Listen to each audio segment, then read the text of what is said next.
ഒരാശങ്കയും LDF-നില്ല. ഞങ്ങൾ പൂർണ്ണമായും ജയിക്കുമെന്ന ഉറപ്പിൽ നിൽക്കുകയാണ്. ഓരോ ദിവസം ചെല്ലും തോറും ആ ഉറപ്പിന് ശക്തി കൂടുകയാണ്. ജനങ്ങളാകെ LDF-ന്റെ കൂടെയാണ്. LDF-ആണ് ശരി, LDF-ആണ് ജയിക്കേണ്ടത്. അത് ഒന്ന് വെയിറ്റ് ചെയ്യും.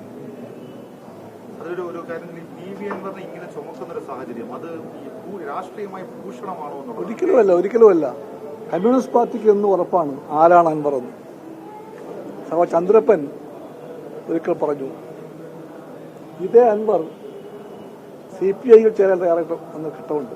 CPI-യിൽ ചേരാമെന്ന് അന്ന് ചന്ദ്രപ്പൻ പറഞ്ഞു, കമ്പ് കൊണ്ട് പോലും കമ്മ്യൂണിസ്റ്റുകാർക്ക് തൊടാൻ കൊള്ളാത്ത പ്രതിഭാസമാണ് അൻവറെന്ന്. എല്ലാ തരത്തിലും അത് ശരിയാണ്. അൻവറിനെ ഒരു പാർട്ടിക്കും ചുമക്കാൻ പറ്റില്ല.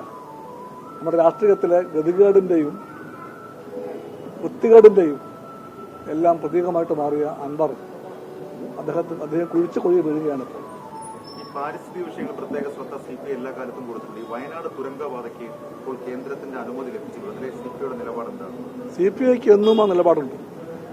പരിസ്ഥിതിയെ CPI മാത്രമല്ല, എല്ലാ പാർട്ടികളും മാനിക്കണമെന്നാണ് CPI കാഴ്ചപ്പാട്. പരിസ്ഥിതി ബോധവും പരിസ്ഥിതി വാദവും CPI കുത്തകയാക്കാൻ CPIക്ക് താല്പര്യമില്ല. പ്രകൃതി അത്രയും പ്രധാനപ്പെട്ട ഒന്നാണ്. എന്തിനും നാളേക്കും വേണ്ടി പ്രകൃതിയെ കാത്തുരക്ഷിക്കണം. അതാണ് CPI കാഴ്ചപ്പാട്. അതാണ് മാർക്സിസ്റ്റ് കാഴ്ചപ്പാട്. മാർക്സിസം പരിസ്ഥിതിയെ മാനിക്കുന്ന പ്രത്യയശാസ്ത്രമാണ്. അതുകൊണ്ട് ആ നിലപാട് മാറ്റമില്ല. നിങ്ങളെപ്പോഴും പറയണ്ട CPI മാത്രമാണ് കുത്തക എന്ന്. ആ കുത്തക CPIക്ക് വേണ്ട. പരിസ്ഥിതി ബോധം പരിസ്ഥിതി വാദം അത് CPIക്ക് മാത്രം വേണ്ടതല്ല, എല്ലാവർക്കും വേണ്ടതാണ്. അതുകൊണ്ട് കുത്തകാവകാശം CPIക്കില്ല. എല്ലാ മനുഷ്യർക്കും ഭാവിയെ, ആ തലമുറയെ, നാളെ എല്ലാം കാണുന്നവർക്ക് ഓരോരുത്തർക്കും, ഏത് പാർട്ടിക്കും മതത്തിനും ജനതയ്ക്കുമെല്ലാം പരിസ്ഥിതി ബോധം മൗലിക പ്രാധാന്യമുള്ള ഒന്നാണെന്ന് CPIക്ക് അറിയാം.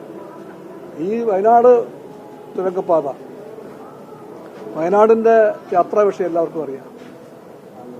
അത് വലിയ ദുരിതപൂർണമാണത്. അതിന് പരിഹാരം വേണം. പക്ഷെ ഇന്നത്തെ സാഹചര്യത്തിൽ പ്രത്യേകിച്ചും കേരളത്തിന്റെ ലോലമായ പരിതാവസ്ഥയിൽ 6 മാസം മഴ, കനത്ത മഴ, വെള്ളപ്പൊക്കം ഇതെല്ലാം ഉണ്ടാകുന്ന കേരളത്തിൽ സഹ്യാദ്രിയുടെ പശ്ചിമഘട്ടത്തിന്റെ ലോലമായ ഘടനയെ മാനിക്കാതെ മുന്നോട്ട് പോയിക്കൂടാ. അങ്ങനെ വരുമ്പോൾ എല്ലാ പഠനവും ഉണ്ടാകണം, വേണ്ടത്ര പഠനമുണ്ടാകണം. ശാസ്ത്രത്തിന്റെ എല്ലാ കഴിവ് ഉപയോഗപ്പെടുത്തണം.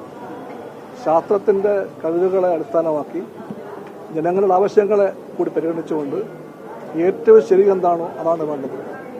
അങ്ങനെ വരുമ്പോൾ ഒരു ചെറിയ മഴ പെയ്താൽ തകർന്നു വീഴുന്ന നമ്മുടെ കുന്നുകളും നമ്മുടെ മലകളും എല്ലാം നാം കണ്ടുകൊണ്ടിരിക്കെ പരിസ്ഥിതിയുടെ ഈ ഫ്രജിലിറ്റിയെ, ദുർബലാവസ്ഥയെ പരിഗണിക്കാതെ നമ്മൾ പോകുന്നത് ഉചിതമാണെന്ന് ആരും പറയാൻ വഴിയില്ല. അതുകൊണ്ട് പറയുകയാണ്, CPI എതിർക്കുകയല്ല, പക്ഷെ വേണ്ടത്ര ആലോചന വേണം, ശാസ്ത്രീയ പഠനങ്ങൾ വേണം, ജനങ്ങളെ ആകത്തിന്റെ വിശ്വാസത്തിലെടുക്കണം. അല്ലാതെ എടുത്തുചാടിപ്പോയാൽ ഒരുപക്ഷെ നമുക്ക് നാളെ ദുഃഖിക്കേണ്ടി വരും. അത് ഒഴിവാക്കണം എന്നാണ് CPI കാഴ്ചപ്പാട്. ഇതിന്റെ അർത്ഥം CPI എതിർത്തു എന്നല്ല.